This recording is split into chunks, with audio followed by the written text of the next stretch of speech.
Al comenzar tu carrera como desarrollador freelance, la dificultad no suele estar en el código o en la parte técnica, sino dónde conseguir tus primeros clientes y qué hacer cuando te pones en contacto con un potencial cliente. Si ya tenés tu portfolio orientado a convertir, es decir, destacás qué problemas solucionás y a quién está dirigido, junto a uno o dos proyectos personales, ya estás listo para darte a conocer. No te queda otra que agotar todos tus recursos. Comenzá comentándole a tu familia, conocidos, amigos, aprovechá las redes sociales, sumate a comunidades como Reddit, LinkedIn, crea tus perfiles en plataformas de empleo, aunque para ser sinceros, las plataformas de empleo freelance funcionaban bien años atrás, pero ahora ya no suele rendir para cuentas nuevas, excepto que tengas muchos trabajos realizados a través de la plataforma y muchos reviews. Ni hablar de que el sueldo suele ser bastante bajo.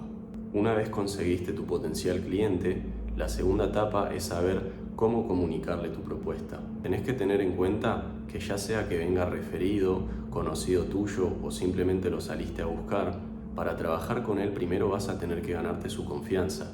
Y para eso, donde más chances tenés de hacerlo, si es que lo haces bien, es en una reunión, ya sea presencial o virtual. Pero intentá reunirte. Y en esta reunión, tu objetivo principal va a ser escuchar. Escuchar e identificar cuál es el problema real que tiene el negocio hoy. Y esto es importante porque te va a pasar que te van a comentar sobre proyectos gigantes con muchísimas cosas por hacer, pero es importante que identifiques cuál es el problema real de negocio hoy.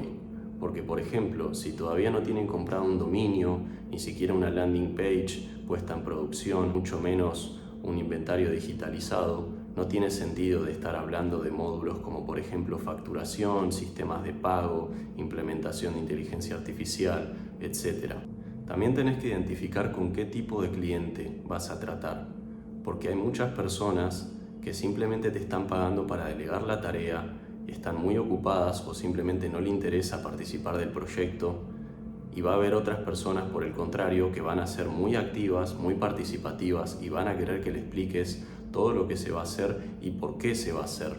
Entonces, identifica temprano con quién te estás involucrando para saber cómo llevar el proyecto. También eso te va a ser muy útil a la hora de armar el presupuesto, porque dependiendo de la persona,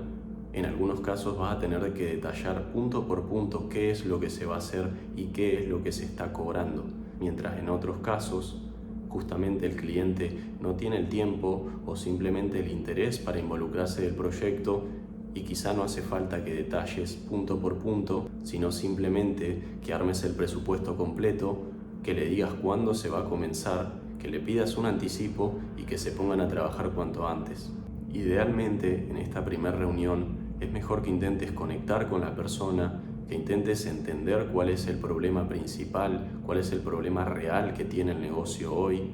y después, una vez terminás esa reunión, pensarlo en frío y mandarle la propuesta en un documento, incluyendo el precio, qué es lo que se va a hacer, cómo se va a hacer, y nuevamente, dependiendo del tipo de persona con la que te estés comunicando, van a haber casos donde tengas que hacer una propuesta mucho más detallada, casi requerimiento por requerimiento, mientras que en otros casos te va a funcionar mejor una propuesta más breve, más puntual y más enfocada en el objetivo principal del proyecto, cuánto se va a tardar y cuánto va a salir.